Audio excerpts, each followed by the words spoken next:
48வது புத்தக காட்சிக்கு நம்மளுடைய இஸ்லாமிக் ஃபவுண்டேஷன் அரங்கிற்கு ஹபீபி திரைப்பட இயக்குனர் மீரா கதிரவன் அவர்கள் வருகை தந்திருக்கிறார்கள். அவர்களிடம் ஒரு சில நிமிடம். வணக்கம்.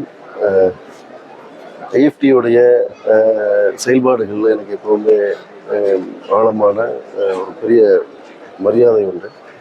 தமிழ் இஸ்லாமிய சூழலில் அதனுடைய பண்பாட்டு வெளிகளில் அரசியல் வெளிகளில் ஐஎஃப்டியோடைய பங்களிப்புங்கிறது ரொம்ப தீவிரமாகவும் அதே நேரத்தில் எல்லா தளங்களிலுமே நின்று செயல்படக்கூடிய எல்லா களங்களிலுமே செயல்படக்கூடிய ஒரு அமைப்பாகவும் எனக்கு ஐஎஃப்டி ரொம்ப பிடிக்கும்.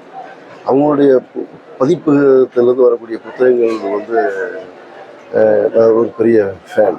அவங்க குரான் மொழிபெயர்த்து அதை பதிப்பிச்சு நிறைய பேருக்கு கொண்டு போய் சேர்த்த விதத்தில் ஆகட்டும், நிறைய நல்ல நல்ல டைட்டில்ஸ் ஒவ்வொரு வருஷமும் ரொம்ப அழகான புத்தகங்கள். இப்போ கூட நான் ஐஎஃப்டிலேருந்து சூஃபித்துவம் டாக்டர் வக்காரன்வருடைய சூஃபித்துவம், அப்புறம் காதல் பற்றின மகளிருடைய ஒரு முக்கியமான ஒரு புத்தகம். இப்படி நிறைய நல்ல புத்தகங்கள் இந்த முறை ஐஎஃப்டிலேருந்து வந்திருக்கேன். வாசிப்பு என்பது நம்மளுடைய மனதை, நம்மளுடைய அறிவை திறந்து இன்னொரு தளத்துக்கு கொண்டு போகக்கூடிய ஒரு விஷயம். அதனால் இந்த மாதிரியான புத்தக கண்காட்சி என்பது ஒரு பெரிய ஒரு அனுபவம் தான். தமிழ்நாட்டு அரசு இதுக்கு கொடுக்கக்கூடிய சப்போர்ட் ஆகட்டும், இதன் பின்னாடி ஒர்க் பண்ணுறவங்களுமே ஒவ்வொரு முறையுமே ரொம்ப அழகாக அதை செஞ்சிட்ருக்காங்க. நிறைய நல்ல புத்தகங்கள் ஐஎஃப்டியில் பார்க்குறாங்க. நிறைய புத்தகங்கள் எல்லாரும் ஐஎஃப்டியில் வாங்கி படிக்கணும்னு நான் எல்லாருக்கும் பரிந்துரை செய்கிறேன். நீங்கள் ஒரு எழுத்தாளரா, ஒரு புத்தக வாசிப்பாளரா, காணொலி பார்க்கக்கூடிய புத்தக பிரியர்களுக்கு என்ன சொல்ல விரும்புறீங்க இந்த புத்தக காட்சி மூலமா? புத்தகம் என்பது பிறருடைய அனுபவங்களை நம்மளுடைய அனுபவங்களை மாற்றக்கூடிய ஒரு பெரிய ஒரு விஷயமா நான் பார்க்குறேன். புத்தகம் என்பது நம்மளை பண்படுத்தக்கூடிய, நம்மளை நேர்த்தி செய்யக்கூடிய ஒரு விஷயம். இன்றைய காலகட்டத்தில் எல்லாமே நீராலானது உலகம்ங்கிற மாதிரி, திரையாலானது உலகங்கிற மாதிரி எல்லாருமே நம்ம மொபைல் திரைகளில், டிவி திரைகளில், காட்சி ஊடகங்களில் ரொம்ப அதிக நேரம் செலவழிக்கக்கூடிய இடத்துக்கு வந்துட்டோம். ஆனால் வாசிப்பு என்பது என்னென்னா நம்மளுடைய இம்ப்ரூவைசேஷனை, நம்மளுடைய சிந்தனையை, இன்னொரு கோணத்தை நமக்கு காட்டக்கூடிய ஒரு விஷயமா புத்தகங்கள் எப்பவுமே வழிகாட்டியாக இருக்குது. வாசிப்பு என்பது எல்லாருக்குமே அடிப்படையான பழக்கங்களில் ஒரு பழக்கமாக இருக்கணுங்கிறத நான் சொல்கிறேன். நீங்கள் சமீபத்தில் படித்த புத்தகம் என்ன, அது என்ன உங்களுக்கு தாக்கத்தை ஏற்படுத்துச்சு அப்படின்னு சொன்னால் கொஞ்சம் நல்லாயிருக்கும்.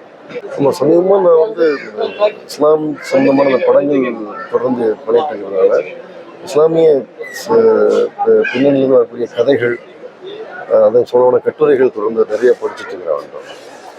அப்படியான நிறைய யங்ஸ்டர்ஸ் எழுத வந்திருக்கிறாங்க. இங்கேருந்து நிறைய, குறிப்பாக பெண்கள் நிறைய எழுத வந்திருக்காங்க. எழுத ரொம்ப இருக்குது. நிறைய பேருடைய கதைகளை சொல்லலாம், தனிப்பட்ட ஒருத்தர் சொல்ல முடியாது. நிறைய பேருடைய எழுத்து ரொம்ப இருக்குது. இன்னைக்கு இருக்கக்கூடிய இந்த ஜென்ரேஷனில் எழுதக்கூடிய இஸ்லாமிக் ரைட்டர்ஸ் எனக்கு நிறைய பேர் பிடிச்சிருக்காங்க. உங்களுக்கும் சமரசம் கேம்பெயின் வேற போயிட்டு இருக்கு. உங்களுக்கும் சமரசம்குள்ள தொடர்பு மட்டும் கொஞ்சம் நல்லா இருக்கும். சமரசம் பற்றி ஒரு சில வார்த்தைகள். சமரசம் நான் ரொம்ப நீண்ட நாளாக வாசிச்சுட்டு இருக்கிறேன். சமரசம் அது ஒரு ஒரு ஒரு ஒரு அமைப்பு, ஒரு சாதாரண ஒரு பார்வை அப்படின்னு வெளியே இருக்கான அது இல்லை.